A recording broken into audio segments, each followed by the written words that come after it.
अगला चैप्टर है हमारा soil resource. Soil is a topmost layer of our lithosphere. It is a mixture of weathered rock, organic and inorganic substances. Basically ये top पतली layer है जो कि break down of rock से बनती है, जिसमें ऑर्गेनिक और इनऑर्गेनिक सब्सटेंसेस मिक्स होते हैं। ओके, नाउ अगर हम सॉइल की कैटेगराइज करें इंडिया में, तो basically there are two types of category of soil in India: residual soil and transported soil.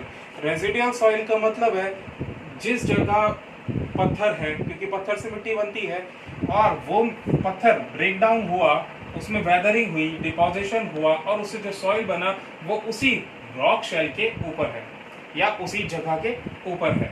तो बेसिकली फॉर एग्जांपल ये बेसाल्ट का रॉक है, इस बेसाल्ट के रॉक में वेदरिंग हुई समय के साथ में, और इसके ऊपर जो मिट्टी बनी वो है ब्लैक सॉइल। तो ब्लैक सॉइल एग्जांपल है रेजिडुअल सॉइल का। रेजिडुअल सॉइल का सिंपल मतलब ये है कि जहां पर फॉर एग्जांपल यहीं पर पत्थर है, इसी के ऊपर ये वेदरिंग हुई और इसी के ऊपर जो सॉइल की लेयर जम गई, यानी ये जो मिट्टी होती है अपने पेरेंट रॉक के साथ में ही पाई जाती है और उसी एरिया में पाई जाती है जहां पर उसका पत्थर होता है, जहां उसका पेरेंट रॉक होता है।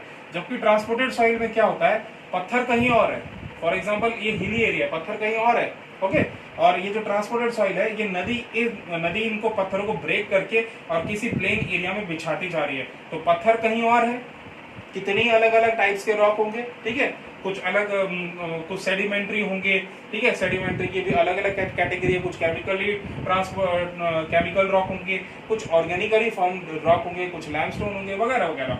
और जो जमा होगा मिट्टी तो वो किसी और एरिया में होगा, प्लेन्स एरिया में। तो इस तरीके के सॉइल को ट्रांसपोर्टेड सॉइल कहा जाता है, और बेसिक एग्जांपल है एलुवियल सॉइल। तो आपको आई होप दो चीजों में डिफरेंस इसमें क्लियर हुआ होगा।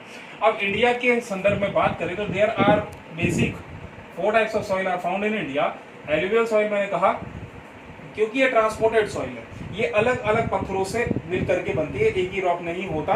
पहाड़ों से जब नदी आती है, नदी उन पहाड़ों को इरोड करती है, प्लेन एरिया में ट्रांसपोर्ट करती है, और फाइनली डिपोजिशन वर्क इसका डेल्टा तक चलता है।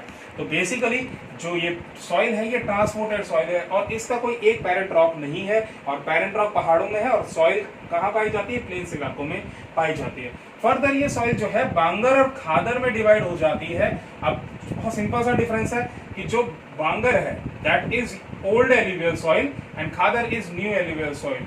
अब कुछ सिंपल डिफरेंसेस इसमें है, क्योंकि जो नई सॉइल होगी वो ज्यादा पथरीली होगी, ठीक है, और पुरानी वाली ज्यादा फाइन ग्रेन होगी, ये कोर्स ग्रेन होगी, ये फाइन ग्रेन होगी। एक बेसिक डिफरेंस ये है। और थोड़ा सा डिफरेंस जो है फर्टिलिटी का हो जाता है, क्योंकि जो नई सॉइल है उसमें नए मिनरल्स एडेड हैं, इसमें एग्रीकल्चर नहीं है, तो ये फर्टाइल ज्यादा होगी, ये फर्टाइल लेस फर्टाइल होगी, ठीक है, ये कम फर्टाइल होगी, ये फर्टाइल ज्यादा होगी। बट दूसरी तरफ इसमें ह्यूमस कंटेंट ज्यादा होगा, क्योंकि इसमें खेती बाड़ी हो चुकी है, डेड एंड डिकेड। देखो फर्टिलिटी मिनरल्स में होती है, ओके, और ह्यूमस जो होता है वो ऑर्गेनिक सब्सटेंसेस में होता है। तो ऑर्गेनिक सब्सटेंसेस आपको इसमें ज्यादा मिलेंगे, इसमें कम मिलेंगे। तो ये कुछ क्वालिटीज हैं हमारे एलुवियल सॉइल की। दूसरा, जो इसकी जो सॉइल होती है, जो सॉइल पार्टिकल्स होते हैं, वो सब के सब बराबर नहीं होते, ठीक है, यूनिफॉर्म पार्टिकल्स इसमें नहीं पाए जाते, क्योंकि पत्थर अलग अलग हैं, उनकी वेदरिंग की प्रोसेस अलग अलग है। तो छोटे से बड़े से हर किस्म के मिक्सचर यहाँ पे सॉइल में मिलते हैं। इनिशियल एरिया में आपको पहाड़ों के जो फुटिल्स एरिया होंगे वहां पे बिग बोल्डर्स मिलेंगे, इधर जाकर के आपको लूमी टाइप की सॉइल मिलेगी, और जो आगे जो नदी का मुहाना डेल्टा होता है वहां पर आपको सिल्ट ज्यादातर मिलेगी। अब आते हैं हम अपनी अगली कैटेगरी की तरफ, ब्लैक सॉइल। ये ज्यादातर प्लेट्यू एरियाज में मिलती है, क्योंकि रॉक्स के चैप्टर में हम जानते हैं, हमने पढ़ा कि जो एक्सटर्सिव रॉक है उसमें लावा बाहर आके फूटता है वोल्केनो के जरिए। अब जो लावा सॉलिडिफाई हुआ उससे जो पत्थर बना वो बेसाल्ट रॉक बना, और ज्यादातर जो एक्सटर्सिव रॉक्स होते हैं वो हार्ड होते हैं और फाइन ग्रेन होते हैं। एक्सटर्सिव और इंटर्सिव रॉक में डिफरेंस, रॉक्स की कैटेगरीज में डिफरेंस ये होता है कि जो रॉक एक्सटर्सिव होते हैं वो हार्ड होते हैं और फाइन ग्रेन होते हैं, यानी उसके जो दाने होते हैं बहुत पतले होते हैं। बल्कि जो अगर जो इंटर्सिव रॉक है, जो वोल्केनो के अंदर ही बन चुका है, सॉलिडिफाई हो चुका है इंटर्सिव रॉक, वो कम हार्ड होगा, लेकिन उसके जो पार्टिकल होंगे वो बहुत मोटे कोर्स ग्रेन होंगे, ठीक है। तो ये काला रंग कहां से पाता है, क्योंकि ये बेसाल्ट लावा का रॉक है। इसके अलावा टाइटेनीफेरस मैग्नेटाइट नाम का इसमें केमिकल पाया जाता है, जिससे हमें पता चलता है कि ये ब्लैक कलर में होती है। दूसरा, क्योंकि ये फाइन ग्रेन है तो क्ले इसमें बहुत ज्यादा है। अब जब क्ले इसमें बहुत ज्यादा है तो ये वाटर रेजिस्टिंग है। ठीक है, वाटर रेजिस्टिंग मीन्स कि बहुत लंबे समय तक पानी अपने आप में सोख सकता है जब बारिश ना भी हो, इसीलिए इसमें कॉटन की खेती बहुत ज्यादा होती है। ब्लैक होने की वजह से इसमें आयरन कंटेंट बहुत ज्यादा होता है, पोटास फॉस्फोरस काफी अमाउंट में होता है। नाइट्रोजन एक बेसिक रिक्वायरमेंट है जो हर किस्म की सॉइल में लगभग वो तभी आता है जब आप इसमें कोई लिग्यूमिनस प्लांट वगैरह लगाएं। अगली कैटेगरी हमारी रेड सॉइल।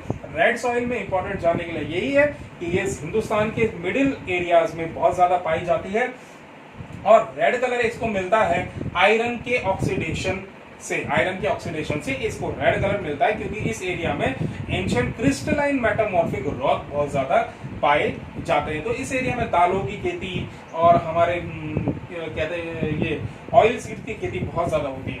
अगली कैटेगरी है लेटेराइटिक सॉइल। लेटेराइटिक का मतलब होता है ब्रिक्स यानी ईंटें। लेटेराइट का मतलब होता है ईंटें। अब लीचिंग इसमें होती है, यही इंपॉर्टेंट है इसमें। लीचिंग, इस सॉइल में लीचिंग बहुत ज्यादा होती है। अब लीचिंग का मतलब क्या है? तो ये सॉइल हिंदुस्तान के उन इलाकों में पाई जाती है, ये हमारा हिंदुस्तान है, ये हिंदुस्तान के वेस्टर्न घाट्स में पाई जाती है और कुछ ईस्टर्न घाट के कुछ ऐसे इलाके जहां पे रेनफॉल बहुत ज्यादा होती है, बारिश भी बहुत ज्यादा होती है और टेम्परेचर भी बहुत ज्यादा होता है।